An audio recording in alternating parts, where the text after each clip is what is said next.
Assalamualaikum warahmatullahi wabarakatuh. Pada kesempatan kali ini, kita akan membahas lanjutan dari materi kesetimbangan ion dalam larutan garam. Namun, jika pada materi terdahulu yang kita bahas adalah mengenai garam-garam yang larut, maka pada kesempatan kali ini kita akan membahas untuk garam-garam yang sukar larut. Sehingga pokok bahasan pada materi kali ini adalah kelarutan dan hasil kali kelarutan. Silahkan disimak.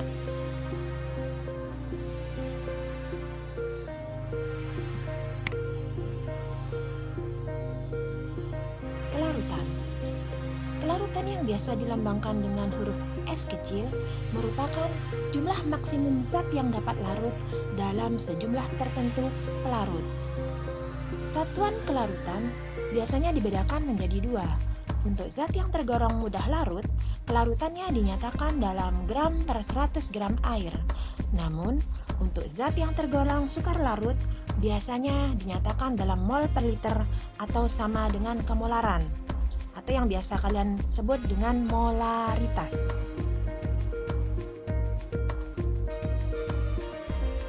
Sedangkan untuk tetapan hasil kali kelarutan yang biasa dilambangkan dengan KSP itu merupakan kesetimbangan antara garam atau basa yang sedikit larut. Secara umum, persamaan kesetimbangan larutan garam dapat dituliskan sebagai berikut. Jika larutan garam dilambangkan dengan AXBY, di mana X menunjukkan jumlah atom A dan Y menunjukkan jumlah atom B, maka untuk menuliskan persamaan tetapan hasil kali kelarutan dari senyawa ini, maka kita harus menuliskan reaksi ionisasinya. Jadi, jika AXBY ini diuraikan, maka ionisasinya menjadi XaY plus karena dia merupakan kation, kemudian dalam bentuk larutannya, kemudian YbX- dalam bentuk larutannya. Jadi, KSP didapatkan dari hasil perkalian konsentrasi dari ion AY plus dipangkatkan koefisiennya X dikalikan konsentrasi ion BX- dipangkatkan koefisien reaksinya.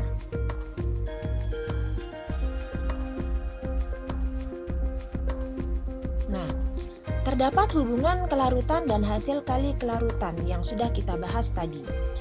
Bisa kalian lihat secara umum, jadi hubungan antara kelarutan dan hasil kelarutan dinyatakan dalam persamaan berikut ini.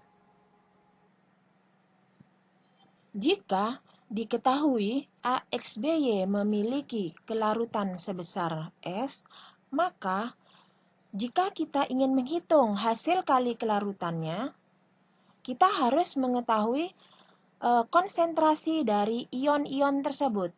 Nah, nilai ini sebenarnya didapatkan melalui stoikiometri larutan biasa. Jadi kenapa ini hanya dituliskan X dikali S? Karena seperti sudah kalian ketahui, untuk mencari jumlah konsentrasi zat yang tidak diketahui, maka menggunakan rumus koefisien yang ditanya dibagi koefisien yang diketahui dikalikan molaritas yang diketahui. Sehingga untuk kasus ini, jika kita ingin mencari nilai konsentrasi dari ion AY+, maka yang ditanyakan otomatis kan ion AY+ ini. Sehingga jika dimasukkan ke rumus ini, maka koefisien yang ditanya siapa? Adalah A, berarti koefisiennya sebesar X. Kita masukkan X per koefisien yang diketahui. Tadi dari soal diketahui bahwa ini senyawa dari AXBY memiliki konsentrasi sebesar S, sehingga koefisien reaksinya adalah 1. Selanjutnya dikalikan dengan molaritas yang diketahui, yaitu sebesar S, yaitu molaritas dari AXBY tadi. Nah, hal inilah yang menyebabkan nilai XS didapatkan. Jadi pada dasarnya prinsip stoikiometri larutan tetap diterapkan untuk menentukan konsentrasi dari ion-ion. Sama halnya seperti ini. Jika yang ditanyakan ion B, X min, otomatis koefisien yang ditanyakan adalah Y. Y, kemudian koefisien yang diketahui, jadi yang jadi patokan adalah senyawanya, yaitu XBY. Koefisiennya sebesar 1 karena tidak ada angka di depannya. Kemudian dikalikan konsentrasi atau molaritas yang diketahui, yaitu sebesar S. Nah, sehingga didapatkan Y per 1 kali S atau sama dengan YS. Nah, jika sudah mendapatkan nilai tersebut, maka baru dimasukkan dalam rumusan ini. Jadi seperti sudah dituliskan tadi bahwa untuk mencari nilai KSP merupakan konsentrasi dari produk dipangkatkan koefisien reaksi masing-masing. Nah, jadi konsentrasi dari ion AY plus diketahui adalah X dikali S. Maka X dikali S dipangkatkan koefisiennya yaitu sebesar X. Kemudian konsentrasi dari ion BX sebesar YS dipangkatkan koefisien reaksinya yaitu sebesar Y.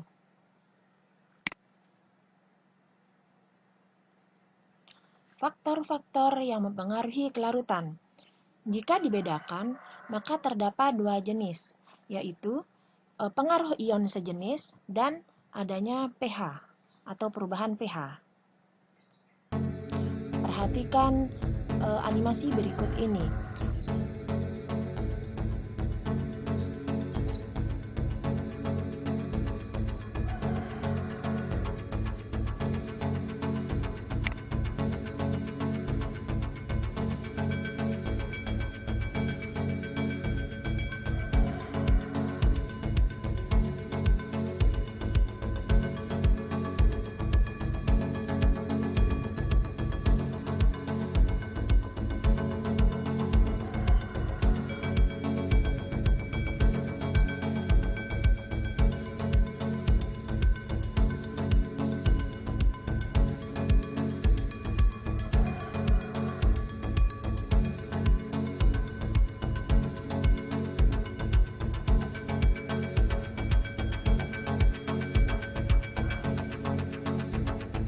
Setelah menyimak animasi tersebut, yang perlu kalian ingat adalah perlakuan penetesan larutan NaCl dalam larutan jenuh PbCl2 itu hanya pengulangan, jadi penetesannya hanya 1 kali dengan 3 kali pengulangan.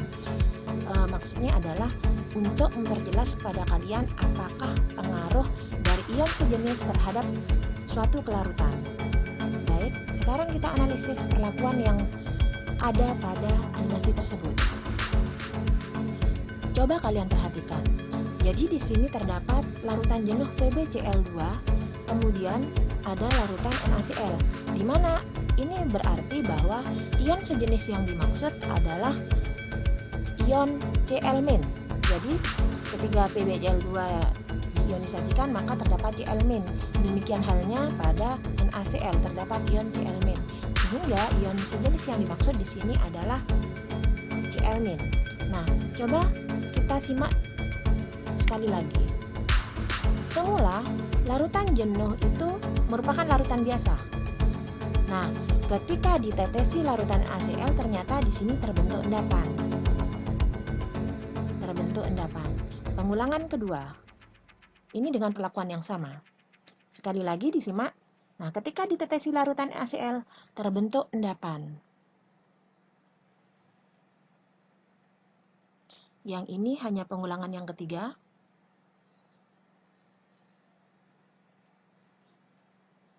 Nah, sudah jelas terlihat bahwa dengan penambahan NaCl, pada larutan jenuh PbCl2, akhirnya terdapat endapan.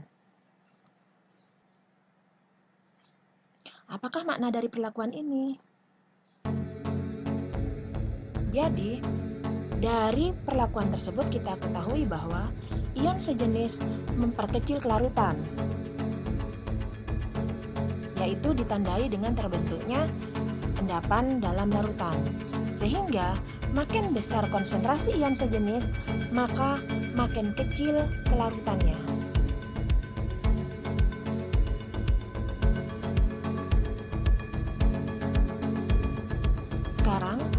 Mari kita simak pengaruh pH dalam larutan. Jadi, pada animasi tersebut terdapat MgOH yang nantinya akan dimasukkan ke dalam air, kemudian larutan NOH, dan juga larutan HCl. Apakah yang akan terjadi?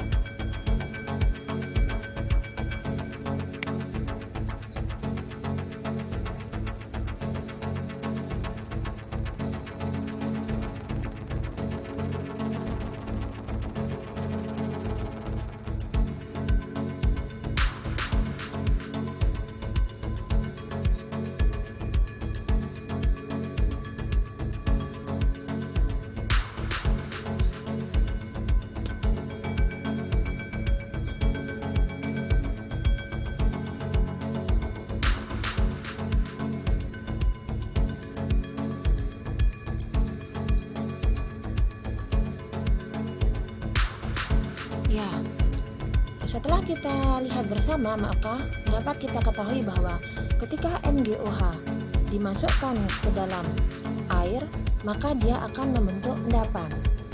Dan MgOH ketika dimasukkan ke dalam larutan OH juga akan membentuk endapan. Sedangkan ketika dimasukkan ke dalam HCl, dia tidak membentuk endapan. Jadi tidak ada endapan di sini.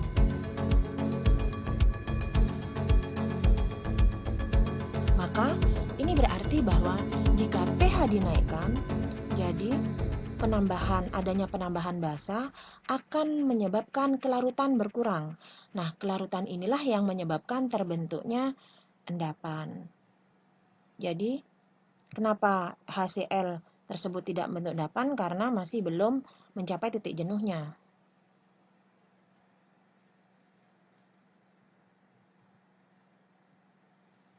Berikut ilustrasi lain mengenai pengaruh pH pada kelarutan garam. Di sini terdapat HCl yang diteteskan ke dalam ion-ion Ba2+ dan SO4 2-. Larutan ya.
Ketika larutan HCl diteteskan ke dalam Ba2+ SO4, dari perlakuan tersebut ketahui bahwa ketika larutan HCl diteteskan pada larutan sebelah kiri dan larutan sebelah kanan, terlihat terbentuk gelembung gas dan serbuk larut. Hal ini berarti penambahan asa menyebabkan larutan meningkat. Adanya reaksi-reaksi pengendapan pada animasi tadi menyebabkan kita dapat menentukan suatu keadaan dari larutan. Apakah dia sudah jenuh, atau lewat jenuh, atau terjadi pengendapan. Yakni dengan cara kita dapat menentukannya dengan melalui pemeriksaan nilai Q-nya atau Q. Jadi ini merupakan cara kualitatif untuk menentukan suatu larutan itu sudah jenuh, tepat jenuh, atau lewat jenuh sehingga terjadi pengendapan. Nah, syarat suatu larutan belum jenuh jika nilai QC atau quotient concentration itu lebih kecil dari nilai KSP. Jadi Kise lebih kecil dari KSP, maka larutannya belum jenuh. Jika Kise sama dengan KSP, maka larutan tepat jenuh. Sedangkan jika Kise lebih besar dari KSP, maka terjadi pengendapan. Perlu kalian ketahui bahwa untuk menentukan nilai Q, caranya sama dengan menentukan nilai dari KSP. Demikian pembahasan untuk materi kelarutan dan hasil kelarutan. Mengenai penentuan keadaan suatu larutan melalui nilai Q-nya, kita akan bahas pada video berikutnya. Terima kasih.